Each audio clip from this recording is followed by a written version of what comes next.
Hello and welcome back to the 100-day art challenge. In today's video I'm going to be showing you a plein air painting that I do next to a friend of mine, so you kind of get two paintings for one, because I do see a lot of glimpses of my friend's painting. But we're painting a lovely pond which is fairly local to me, and I'm basically trying to use these lovely Michael Harding paints that I introduced a couple of videos ago on a plein air painting. And it's early days, so I'm going to warn you ahead of time, this doesn't work out great. It's, you know, the learning curve. But you can see my friend's painting. She's using acrylic, I'm using oil, and she is an oil painter, and I'm not really a painter. But she's getting her brolly up here because it absolutely chucks it down right as we're starting. But I thought, well, it's oil painting, so it's not going to affect the painting because it's, you know, the water will just bounce off it, or, you know, I don't know. I wanted to find out what would happen if it was raining and I was painting whilst it was chucking it down. So I decided to stay painting whilst it is it started to get heavier and heavier, and my umbrella was in the car, and my friend did tell me that I could go and get it and I'd get there in time. But I thought, no, I want to find out what it's like when you're out painting in the rain. And I don't know if you can tell there, but my shirt is absolutely soaked. This is when the rain's passed over, because I put the camera away and then I got it back out just to start painting again. And I thought, just to show you how drenched I am, my shirt is completely soaked there. So I don't know if you can tell, but I've been completely soaked. And if you can't tell, you'll be able to see it right here. So look at my palette there. You can see the big water droplets on top. It absolutely soaked me. But what I didn't realise is that my shirt was all speckled with paint, because as much as it didn't affect the painting, it did make the paint splash a little bit, as it was, you know, really big water droplets, and that covered my shirt in little speckles of paint, which is fine, but I normally am a very clean painter. So I now have a painting shirt that's going to get progressively more covered in paint, because my friend, she wipes her brush on her trousers and her top because she has painting clothes. I kind of assume that I'm going to be neat with everything, so now I need to take advantage and wipe my brushes on my trousers and top and see what the benefits of that are, because I've seen artists do it. But here we are. I'm trying to get down a lot of earth colours, and the interesting thing is, if you look off to the side, you can see my friend's painting. Hers is really cool. She's using a lot of blues, and mine is really warm. I'm using a lot of browns, so it just shows how interesting and different perception is.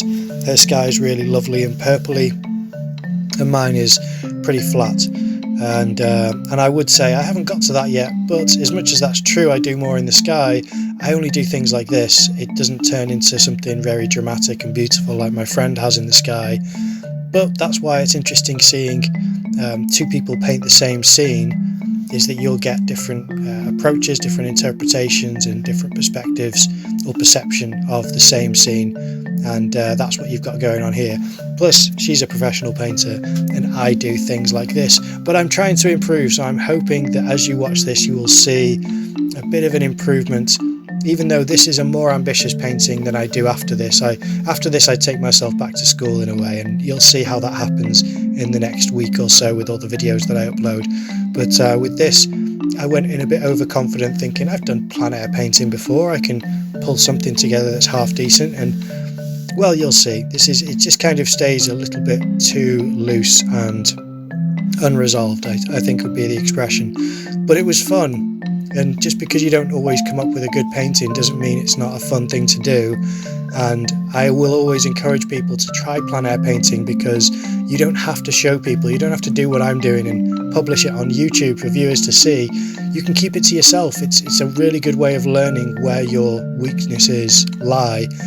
And mine is in a lot of efficient rendering and brushwork. I use big brushes for too long, and I leave it very loose and impressionistic, which I do like sometimes, but the way that I'm doing it, I should try to make a decision early on at what I want to do with a painting, what I appreciate with paintings I've seen before, and push towards a style and a finish that I've admired and that I think I'd like to achieve.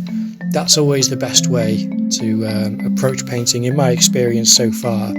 Whereas with this, I'm a bit lost again, trying to correct mistakes that I've made and clean up the mess that has started to appear on the canvas.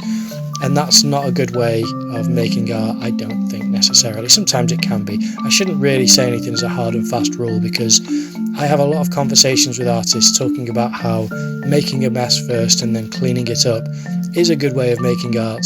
But when you're plein air painting, if you're making a mess thinking that it will work out, and then you spend the rest of the time trying to clean it up and follow the marks that you've already made to see if it makes sense, you can see the drips coming down the canvas then from the rain, then what you're doing is chasing something which is, you're never going to catch it, because it's, you've made a mistake and then you're trying to justify the mistake. And that's what I feel like I was doing with this painting. And again, still using too big a brush, really. I mean, it means you get down a lot of marks, but there was no refinement. It was all just big splodges. And here I was just trying to cut up some of the shapes so that it wasn't too uniform. But there we go. That's pretty much what I get done. I tried my best at the time. It was very limited. I'm going to try again in the future, but that's my painting for the day. Thanks for watching, and I will see you tomorrow.